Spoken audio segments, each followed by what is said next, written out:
Hola hermanos, aquí estamos otra vez para seguir el mensaje de Jesús. Estamos en el tiempo de ordinario y es 11 de agosto, viernes del año 2017. Estamos en el ciclo C de la liturgia de la Iglesia Católica y nos va a relatar Mateo en el capítulo 16 del 24 al 28 este relato.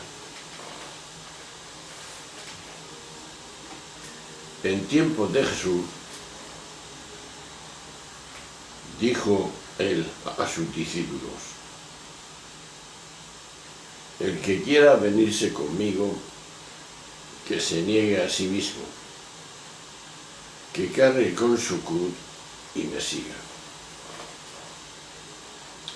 Si uno quiere salvar su vida, la perderá, pero el que la pierda por mí, la encontrará.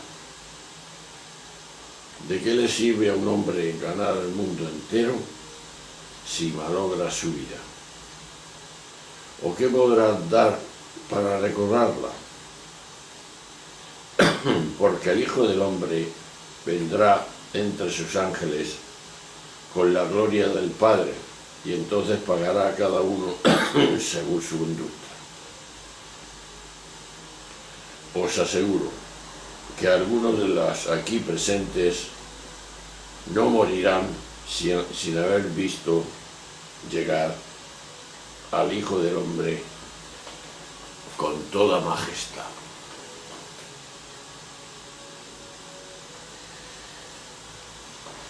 La primera parte de las palabras de este texto contiene una de las más profundas y sabias paradojas que nos presenta el Evangelio.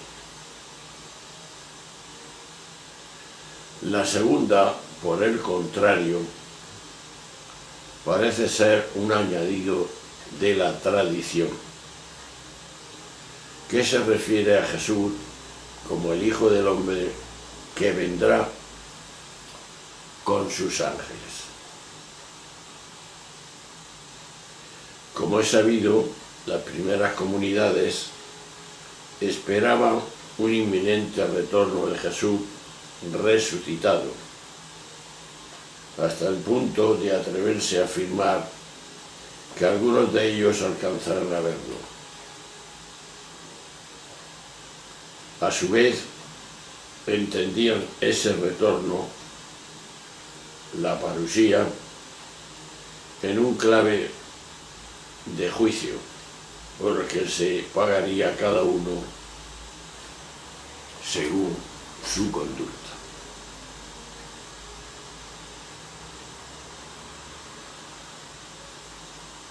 Jesús no habla de condena para el más allá, sino del riesgo de perder la vida, ya aquí y ahora. En eso consiste la paradoja. El que quiere salvar su ego, el que vive creyendo que es su yo particular, está perdiendo la vida. Sin embargo, el que ve que el yo es solo un objeto en el que se manifiesta la vida, este vive en profundidad. Por tanto, perderse o vivir es consecuencia directa de la ignorancia o de la comprensión. Podemos perseguir todo aquello que el ego desea hasta ganar el mundo entero. Recuerda Jesús. Pero la identificación con la reducción a él significa perder la vida, manteniéndonos en la ignorancia de lo que somos. De ahí la importancia de saber con certeza si es posible, y creo que sí lo es, lo que somos y de dónde salimos. Es también el ego religioso el que ve el más allá en clave de premios y de castigos, centrado en la idea del mérito y de la recompensa. No puede verlo de otro modo. También ahí sigue creyendo que todo es consecuencia de su esfuerzo y de su control. Y también de ese modo sigue fortaleciendo ahora con una justificación religiosa la ficción de ser una entidad autónoma. Por tanto, según la palabra de Jesús, la pregunta clave tiene que ver con el más allá. Mejor dicho, no tiene que ver con el más allá, no tiene que ver con el más allá, sino con nuestro posicionamiento, consciente o no, ante la vida. De ahí entonces surge una pregunta: ¿cómo me sitúo ante la vida? ¿La veo como algo que tengo, por más valiosa que la considere, o me percibo uno con ella, sin ninguna distancia ni separación? Hay una unidad entre ellos. Así me parece que podría reformularse la paradoja que plantea Jesús, y de la respuesta a la misma depende que nos perdamos en la ignorancia o nos salvemos en la comprensión, que es sentido y es también plenitud. Dicho de otro modo, la paradoja que Jesús plantea constituye una invitación a descubrir y habitar conscientemente nuestra verdadera casa, pues nuestro verdadero destino. Por eso la pregunta es obvia: ¿cómo me sitúo ante la vida? Y esta vida con mayúscula. Después de anunciar el final trágico que le espera,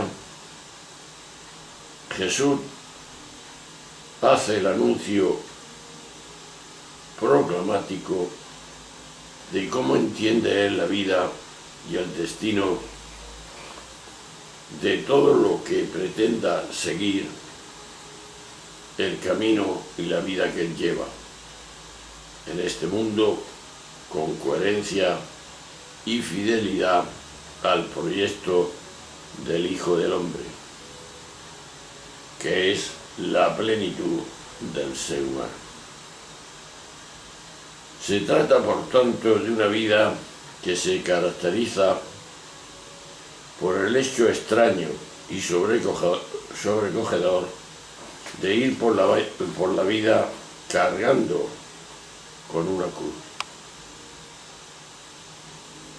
Y es importante recordar que la gente de aquel tiempo sabía muy bien quién iba cargado con una cruz, iba camino del patíbulo.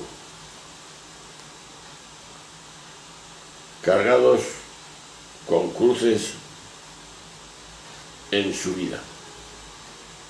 Hacía tiempo que aquellas gentes veían a ciudadanos crucificados junto a los caminos por los legionarios romanos.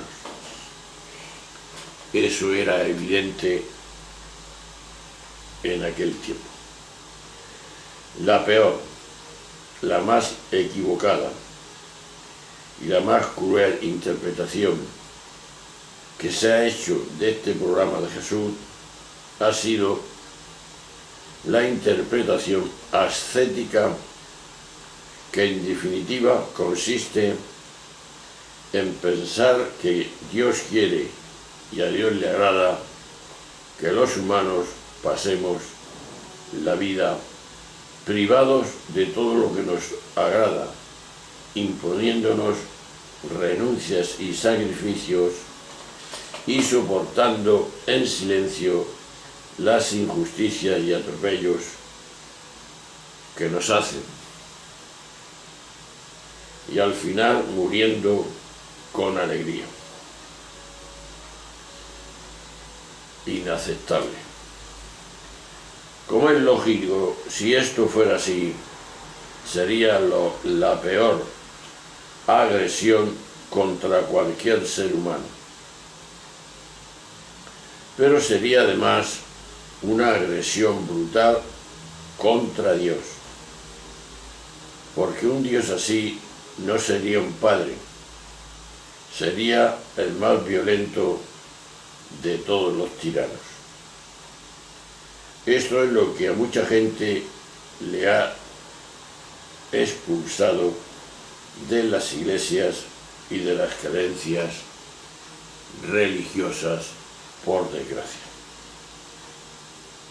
Pero más preocupante aún que la interpretación ascética es la explicación teológica de la muerte en cruz como el sacrificio, la expiación que el Padre exigía de su Hijo para redimirnos de nuestros pecados.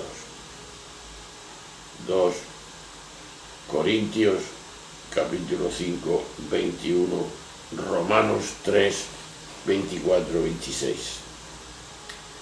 Estas ideas sobre el sacrificio y la expiación se completaron a partir del siglo III con la idea jurídica de satisfacción que explicó Anselmo de Canterbury en el siglo XI.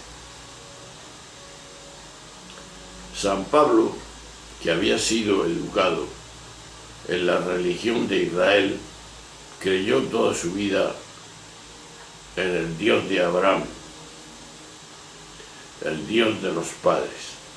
Gálatas 3, 16, 21 y Romanos 4, 2, 20. Pero sabemos que para un israelita lo primero que el Dios de los padres les pidió a Abraham fue ofrecer un sacrificio a su hijo querido Isaac.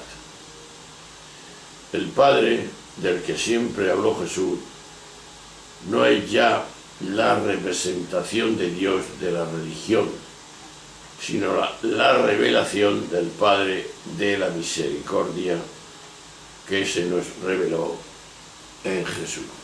Ahí cambia todos los términos. El imperio que ejecutaba en la cruz a los esclavos y marginados era representación de todos los sistemas de este mundo que producen desigualdades, injusticias, esclavitudes. Ante eso, una persona honesta y digna no puede quedarse con los brazos cruzados, como si no pasara nada. Porque si hace eso, se hace hincapié o se hace cómplice de la violencia y de la crueldad que se ejerce con los más desgraciados del mundo. Pues bien, enfrentarse a los imperios causantes de tanta barbarie, eso es cargar con la cruz. Porque tales imperios no perdonan nunca. Eso es lo que hizo Jesús. Ante el imperio de la religión, el de la política y el dinero, y por eso lo crucificaron, cargar con la cruz es ser honesto y no dejarse corromper, ni más ni menos, ni menos ni más que eso. Pues ahí está nuestro trabajo y nuestra salvación.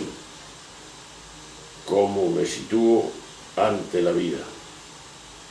¿Me dejo llevar del ego o paso a nosotros, que es la plenitud plena, como la misma palabra expresa? Bueno, hermanos, pues ahí estamos.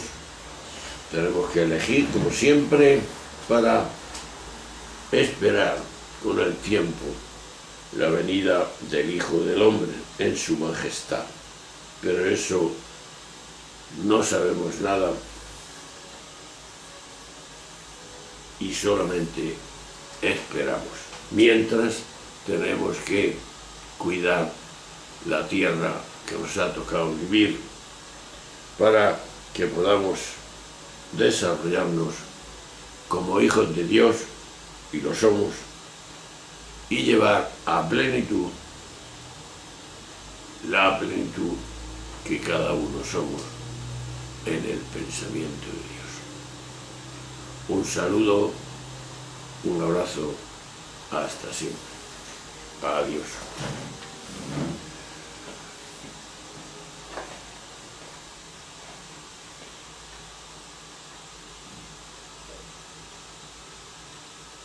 Okay.